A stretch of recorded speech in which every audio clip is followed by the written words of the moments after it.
പലതരത്തിലുള്ള കാരണങ്ങൾ പറഞ്ഞ് ക്രൈസ്തവ മതസംഹിതകളെ അനാദരിക്കുകയും അടിയന്തര സാഹചര്യങ്ങൾ ചൂണ്ടിക്കാട്ടി ക്രൈസ്തവർ പ്രാർത്ഥനയ്ക്കും ആരാധനയ്ക്കും ദിവ്യബലികൾക്കുമായി മാറ്റിവെച്ചിരിക്കുന്ന പരിപാവന ദിനമായ ഞായറാഴ്ച പ്രവൃത്തി ദിവസമാക്കുകയും ചെയ്യുന്ന പ്രവണതകൾ കേരള സർക്കാർ കാണിച്ചു തുടങ്ങിയിട്ട് കുറച്ചു കാലമായി. അതിലെ ഒടുവിലത്തെ ദൃഷ്ടാന്തമാണ് ഒക്ടോബറിലെ ആദ്യ ഞായറാഴ്ച സർക്കാർ പ്രവൃത്തി ദിവസമാക്കിയിരിക്കുന്നത്. നാം എല്ലാവരും അറിയുകയും ആചരിക്കുകയും ചെയ്യുന്നത് പോലെ ഒക്ടോബർ 2 നമ്മുടെ രാഷ്ട്രപിതാവായ മഹാത്മാഗാന്ധിയുടെ ജന്മദിനമാണ്. എല്ലാ ഗാന്ധി ജയന്തി ദിനത്തിലും എന്നതുപോലെ ഇതും സമുചിതമായി തന്നെ ആചരിക്കേണ്ടത് ആവശ്യം തന്നെയാണ്.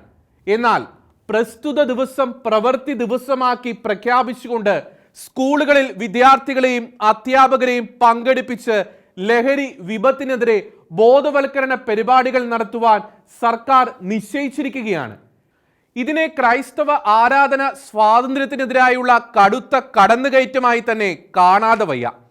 വളർന്നു വരുന്ന തലമുറകളെ തകർത്ത് കളയുന്ന ലഹരി ഉപയോഗമെന്ന മാരക വിപത്ത് ഈ കാലഘട്ടത്തിൽ ക്രമാതീതമായി വർദ്ധിച്ചു വരികയാണ്. അതിനെ ചെറുത്തു തോൽപ്പിക്കാനുള്ള സർക്കാരിന്റെ എല്ലാ നീക്കങ്ങൾക്കും ക്രൈസ്തവ സമൂഹത്തിന്റെ ശക്തമായ പിന്തുണ എല്ലാ കാലത്തും നൽകിയിട്ടുണ്ട്. മാത്രമല്ല, ലഹരിക്കെതിരെ സന്ധിയില്ലാത്ത പോരാട്ടങ്ങളും സമാന്തരമായ ബോധവൽക്കരണങ്ങളും ചെറുത്തുനിൽപ്പുകളും പ്രതിരോധങ്ങളും സദാ ക്രൈസ്തവ സഭകളുടെ ഭാഗത്ത് നിന്ന് ഉണ്ടായിട്ടുണ്ട്. അത്തരത്തിലുള്ള സാമൂഹ്യ പ്രതിബദ്ധതകൾ സദാ ഉയർത്തിപ്പിടിച്ചുകൊണ്ട് മുമ്പോട്ട് പോകുന്നവരാണ് എല്ലാ കാലഘട്ടത്തിലും ക്രൈസ്തവ സഭാ സമൂഹങ്ങൾ. എന്നാൽ ഞായറാഴ്ച പ്രവൃത്തി ദിനമാക്കി പ്രഖ്യാപിച്ചുകൊണ്ട് നടത്തുന്ന ലഹരി വിരുദ്ധ കാര്യപരിപാടികൾ എന്ത് തന്നെയായിരുന്നാലും അതിനോട് യോജിക്കാൻ ക്രൈസ്തവ സഭാ സമൂഹങ്ങൾക്ക് കഴിയില്ല. അതുകൊണ്ട് ആ തീരുമാനത്തിനെതിരെ വിയോജിക്കുകയും പ്രതിഷേധം രേഖപ്പെടുത്തുകയും ചെയ്യുന്നു.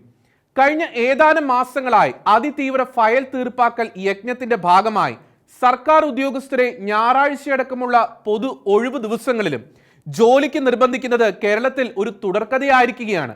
മതപരമായ ആവശ്യങ്ങളും അവകാശങ്ങളും ഉയർത്തിക്കാട്ടിയും അവ നിഷേധിക്കുന്നതിന് എതിരാണ് എന്ന് പറഞ്ഞും അവരുടെ പ്രതിഷേധം രേഖപ്പെടുത്താൻ ചില മതവിഭാഗങ്ങൾ പൊതുജനങ്ങളെ ബുദ്ധിമുട്ടിച്ച് കേരളത്തിൽ സമരങ്ങൾ നടത്തുകയുണ്ടായല്ലോ.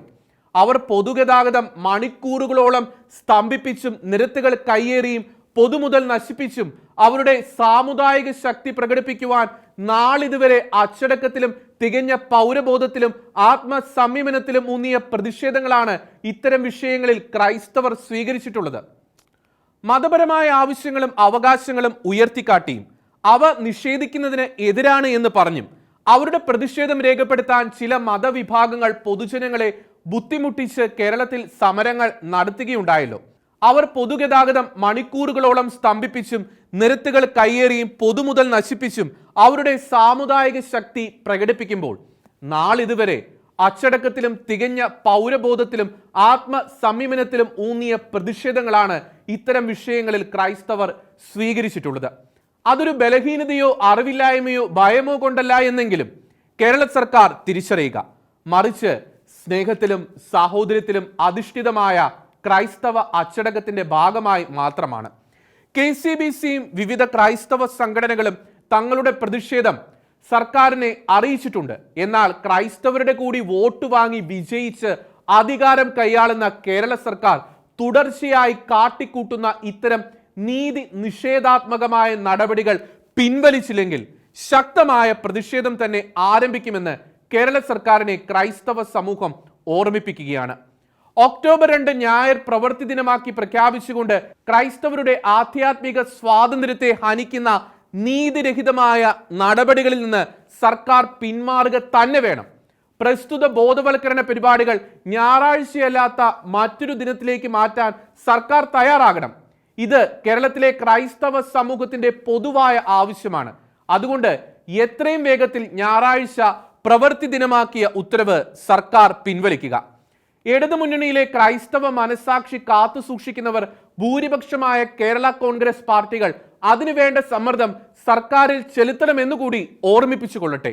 ഒപ്പം തന്നെ ഈ തീരുമാനം പിൻവലിക്കാൻ ശബ്ദിക്കാൻ പ്രതിപക്ഷത്തിനും കടമയുണ്ട് എന്ന് മറക്കരുത്.